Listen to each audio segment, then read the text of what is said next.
BNP জামাতের সঙ্গে যোগাযোগে চীনকে বাধার মুখোমুখি হতে হয়েছিল। একথা জানিয়ে ঢাকায় নিযুক্ত চীনা রাষ্ট্রদূত বলেন, গত 10 বছর বিরোধী দলের সঙ্গে সম্পর্ক উন্নয়নে প্রতিবন্ধকতা সৃষ্টি করা হতো। এ নিয়ে আলোচনা করতে আমাদের সঙ্গে যোগ দিচ্ছেন চট্টগ্রাম বিশ্ববিদ্যালয়ের আন্তর্জাতিক সম্পর্ক বিভাগের অধ্যাপক ডক্টর ফরিদুল আলম। জনাব ফরিদুল আলম, আপনাকে স্বাগত জানাচ্ছি ইন্ডিপেন্ডেন্ট সংবাদে। 10 বছর পরে কেন চীন জানাচ্ছে যে এতদিন বিএনপি জামায়াতকে যোগাযোগ করতে দেওয়া হয়নি?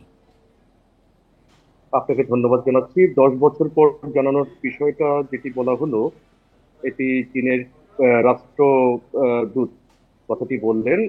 এটি তিনি বাস্তব কথাই বলেছেন, কেননা বাংলাদেশের সাথে যে দ্বিপাক্ষিক সম্পর্কের ধারাটি ভারতের সাথে দীর্ঘদিন বা দীর্ঘ 1.5 দশক ধরে বজায় আহ, আহ, অবস্থায় ছিল, সেই অবস্থায় চীন খুব একটি বেশি যে সুবিধা করার একটি জায়গা সেটি করতে পারেনি। আপনি জানেন যে এখানে আমাদের গভীর সমুদ্র বন্দর নির্মাণের দিকে চীনের একটি আগ্রহ ছিল। সেখানে বলা হয়ে থাকে যে ভারতের অনাগ্রহের কারণে চীনের সেই যে গভীর সমুদ্র বন্দর নির্মাণের যে বিনিয়োগে সেই বিনিয়োগটি বাধাগ্রস্ত হয়। পরবর্তী সময়ে তিস্তা মহাপরিকল্পনার যে বিষয়টি আওয়ামী লীগ সরকারের পতনের আগে আগে যে বিষয়টি চায়নার তরফ থেকে বলা হলো, সেখানেও কিন্তু তৎকালীন বিদায়ী সরকার তারা কিন্তু বলেছিল যে চীন না ভারতকে তিস্তা মহাপরিকল্পনার ক্ষেত্রে তারা এই অংশী করবে।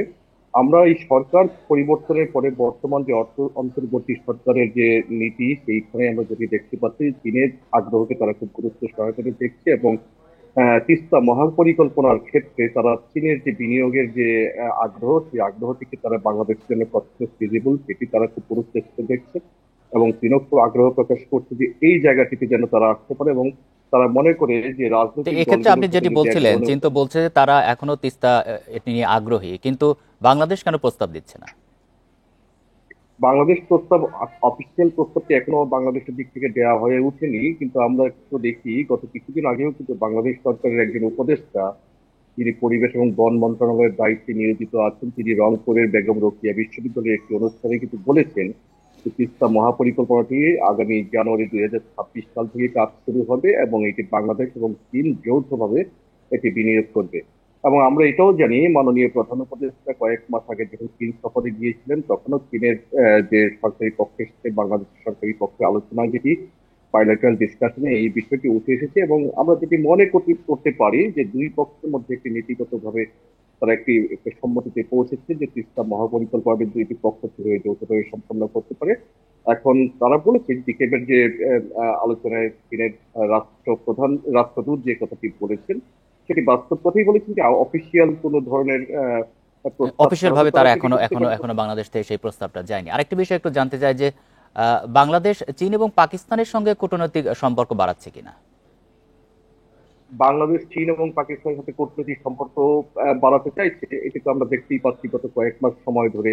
বিশেষ করে ভারতের সাথে আমাদের কূটনৈতিক সম্পর্ক উল্লেখযোগ্য ভাবে কিন্তু এক ধরনের অবনতি হয়েছে। কিন্তু এইখানে আমাদের এটাও মনে রাখতে হবে, বিশ্ব রাজনৈতিক প্রেক্ষাপট যদি আমাদের বিশ্লেষণ করতে হয়, এখানে মার্কিন যুক্তরাষ্ট্র একটি বড় একটি পক্ষ আছে। মার্কিন যুক্তরাষ্ট্রের সাথে আমাদের যেমন একটি বাণিজ্যিক সম্পর্ক রয়েছে, মার্কিন যুক্তরাষ্ট্র আমাদের যেমন বাইলেটারাল একটি যে সম্পর্ক, একটি বড় ডোনার আমাদের জন্য।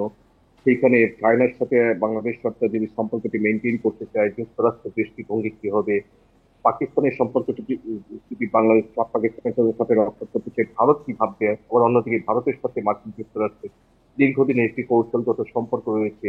সুতরাং এটি আমার কাছে মনে হয় খুব এই সময়ে এই বিষয়টি নিয়ে কোনো ধরনের বিশ্লেষণে যাওয়া খুব এটি দ্রুত হয়ে যাবে। কেননা এই ধরনের ত্রিপাক্ষিক সম্পর্ক চায়না, পাকিস্তান, বাংলাদেশ হবে, নাকি আমেরিকা, ভারত, বাংলাদেশ হবে, এই ধরনের বিষয়গুলো আসলে আমার মনে হয় সময় বলে দিবে। তবে আপাতত আমার যেটি মনে হয়, চায়নার সাথে আমরা কিছু কিছু খণ্ডিত আকারে কিছু এগ্রিমেন্ট আমরা যেতেই পারি, যার মধ্যে একটি উল্লেখযোগ্য হতে পারে তিস্তা মহাপরিকল্পনা। তার মানে বাংলাদেশকে এই বিষয়ে একটু ভেবেচিন্তে সিদ্ধান্ত নিতে হবে। জনাব ফরিদুল আলম, আপনাকে ধন্যবাদ দিচ্ছি এতক্ষণ আমাদের সাথে থাকার জন্য।